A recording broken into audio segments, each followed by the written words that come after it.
terem qualidade técnica para sair jogando, e acho que esse é um dos pontos que fez com que o Rogério criasse essa situação ou procurasse testar a situação do Arão como zagueiro e que tem dado certo, né? Com o Diego ocupando ao lado do Gerson os dois jogadores de meio, né? Os dois volantes, porque num time que joga, no caso, joga bem com a bola, né, que constrói jogo como o do Flamengo, você tem que ter uma boa saída de bola, né?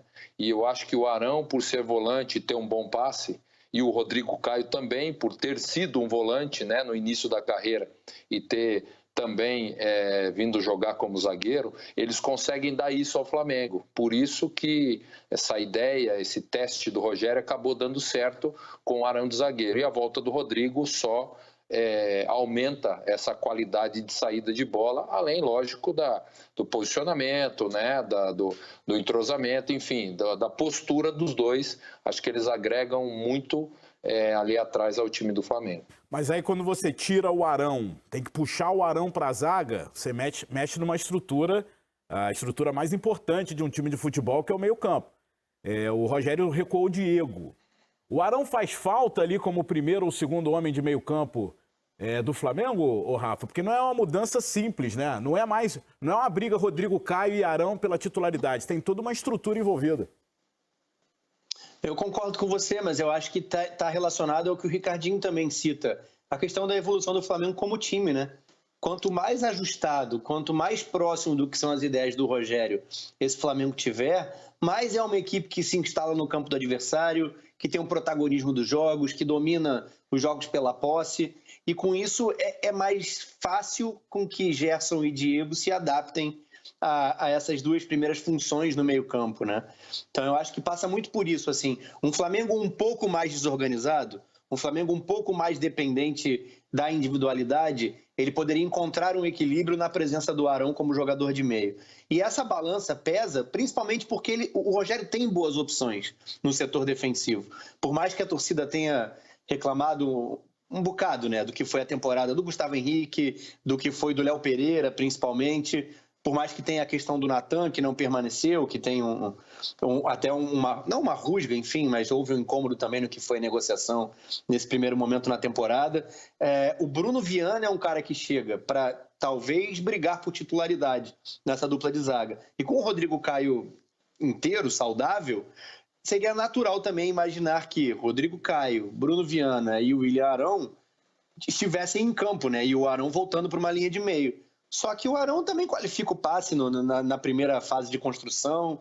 É um jogador que está se adaptando ainda a algumas questões de cobertura, de linha defensiva, né, do posicionamento dessa linha, que é diferente do primeiro meio-campista.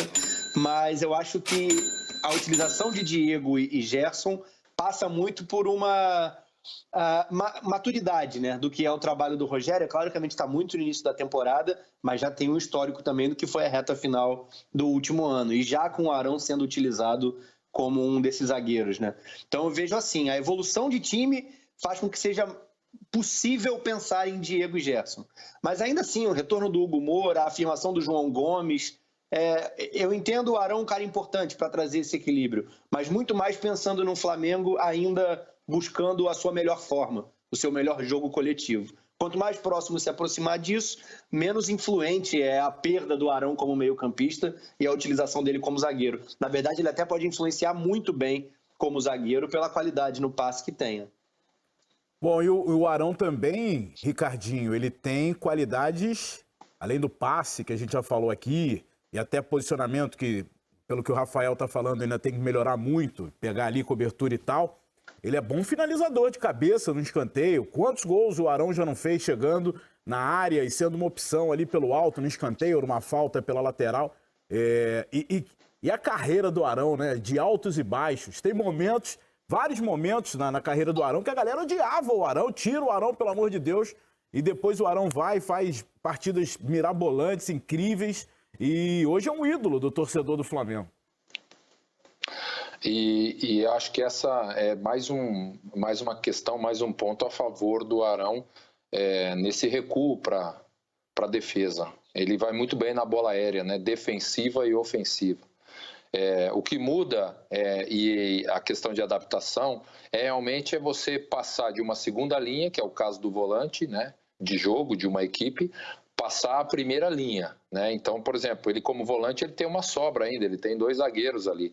Como zagueiro ele já não tem, ele já é o último cara, então exige um posicionamento melhor, exige uma adaptação, né, em relação à última linha, ao jogo melhor. Mas acho que ele também tem uma boa leitura de jogo, o Arão, sempre teve como volante. Então ele não vai ter tanta essa dificuldade como zagueiro, né? E isso não quer dizer que o Rogério não possa usar ele como volante. Acho que, de repente, em determinados momentos, ele pode, até pela característica, né?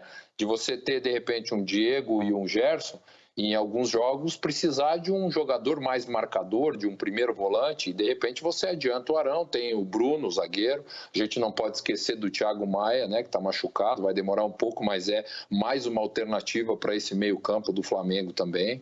Então, o Flamengo tem qualidade, tem opções e opções de qualidade. Só vejo que essa ideia do Arão como zagueiro foi uma ideia que, pelo menos até agora, deu certo. Porque realmente ele é um jogador que vai bem na bola aérea, se posiciona bem, tem uma boa leitura e, principalmente, pelo que o Rogério gosta, já gostava quando era atleta, né? De qualidade de jogo. Então o Arão e o Rodrigo Caio, como zagueiros, eles dão uma qualidade de saída de bola ao Flamengo. Se a gente lembrar bem, o último gol nesse último jogo contra o Bangu, a jogada começa com o passe do Arão. Ele, como zagueiro, ele consegue achar o Vitinho, né, lá na frente, o Vitinho domina a bola e coloca o Gabriel em condições de fazer o terceiro gol do Flamengo. Esse tipo de lance, esse tipo de jogada é que eu acho que o Rogério espera do Arão na saída de bola. Por isso a adaptação dele tem sido positiva. Ô Rafa, você acredita, apostaria nos 2 jogadores em plenas condições, a zaga titular do Flamengo, Rodrigo Caio e o William Arão? Sim, com os 2 saudáveis, eu acho que a briga... É porque, assim, eu gosto mais do Gustavo Henrique do que ele apresentou no primeiro ano, e talvez essa resposta positiva venha no segundo ano. E acho que o Bruno Viana é um jogador de nível de briga por essa titularidade. Mas se você me perguntasse hoje, início de temporada, todo mundo saudável, qual a dupla titular? É a que você falou, Rodrigo Caio e William Arão. Rapaz, tá aí, eu fico imaginando o zagueiro que é zagueiro sendo barrado por um jogador improvisado, né? Que, repito aqui, eu acho que o Arão já nem é mais improvisado, já é do gosto do Rogério Ceni. Não sei como isso reflete dentro do grupo.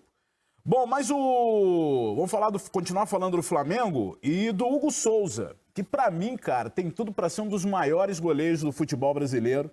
Ainda precisa evoluir, mas é natural, é um jovem, tá chegando forte numa pressão absurda que é ser o goleiro do Flamengo. E ele deu uma declaração bacana, cara, no podcast do Grupo Globo, no Ubuntu Esporte Clube, que está no ar, você pode entrar lá, o título é de Peito Aberto, e o Hugo Souza falou sobre tudo, abriu o coração, abriu o peito e foi emocionante. Vamos ouvir um trechinho do podcast Ubuntu Esporte Clube. Eu sabia que em algum momento aconteceria uma falha, em algum momento aconteceria algo que ia trazer as críticas, porque a vida do atleta é assim. Eu sabia que em algum momento a falha ia acontecer. Com isso, eu fiz esse trabalho mental para que eu pudesse lidar com as pressões, com as críticas, com tudo isso da melhor forma possível. E pegar tudo isso para mim e transformar em algo bom. Bom, se eu errei nisso é porque eu preciso melhorar, se eu errei é porque eu preciso trabalhar, é porque eu sou o tipo do cara que eu nunca estou satisfeito. Para mim, eu nunca estou pronto. Para mim, eu nunca estou no meu máximo. Eu sempre tenho mais a dar, sempre tenho mais a melhorar. A gente trabalha para não errar mais, mas infelizmente são erros que vão acontecer. Eu vou trabalhar para não acontecer mais. Ô, Ricardinho, esse garoto, o que ele tá vivendo vai dar uma experiência absurda para ele, porque não é só ser o titular de um dos maiores clubes do Brasil, o bicampeão brasileiro, é você ter um Diego Alves na reserva, que é um goleiro consagrado, falhar numa partida contra o São Paulo que naquele momento era decisão, né? Seja em Copa do Brasil, seja em Campeonato Brasileiro, jogos importantes, grandes, e o Hugo Souza sendo escalado tão jovem, falhando o que é natural, como eu já disse. O que esse garoto tão jovem já tem de experiência, para mim só coloca o Hugo Souza no rumo aí de ser um dos melhores goleiros do Brasil e pensar sim em seleção brasileira. Ele é um jovem, ele tem o Diego Alves como referência nesse momento no Flamengo. É lógico que ele é o substituto do Diego Alves, né? Porque o Diego já não é um garoto, né? Apesar de ainda estar jogando em alto nível. Né? Ele sabe disso, por isso que ele tem que se preparar. Acho que a ascensão dele realmente foi meteórica e acho que merecida, porque às vezes que ele teve a oportunidade lá no início, né? Alguns jogos ele foi muito bem, ele ajudou muito o Flamengo. Essa irregularidade de acertar, de errar, ela vai ocorrer, né? Não deveria, mas ela vai ocorrer. O que ele tem que procurar fazer é tentar minimizar isso, né? Como? As ações, em alguns momentos, elas não precisam ser tão, vamos dizer assim, com tanta dificuldade, né? Ele teve um jogo no Maracanã que ele foi driblar, eu acho que o atacante acabou perdendo a bola. Esse é um lance que vai errar, mas se ele diminui a condição de erro dele, ele evita esse tipo de situação, entendeu? Então, e é importante ele ter, e essa colocação que ele fez aí foi essencial, que sou jovem, não estou satisfeito, sei que preciso evoluir. Né? Então, isso é um ponto importante para o jovem que está começando a carreira e num time como o Flamengo. Porque, lógico, a pressão é lógico que ela vai existir sempre, principalmente num time como o Flamengo, da grandeza do Flamengo. É importante ele saber disso, é importante ele trabalhar, ele evoluir com um goleiro experiente como o Diego Alves do lado dele, muito melhor, né? Uma referência muito boa para ele, né? Então eu acho que ele está no caminho certo. Eu acho que se a gente for analisar hoje as oportunidades que ele teve, é lógico que ele muito mais ajudou, muito mais acertou do que errou, mesmo sendo um jovem. Por isso que ele está no Flamengo, por isso que ele teve essas oportunidades, e a tendência é que com o passar do tempo, ele tem ainda mais e vai se firmando, sem dúvida que vai se firmando, porque ele é um bom goleiro. Boa! O Flamengo bem servido de goleiros. Olha aqui, ó, Ubuntu Esporte Clube no GE. Globo, podcast, você acompanha a entrevista completa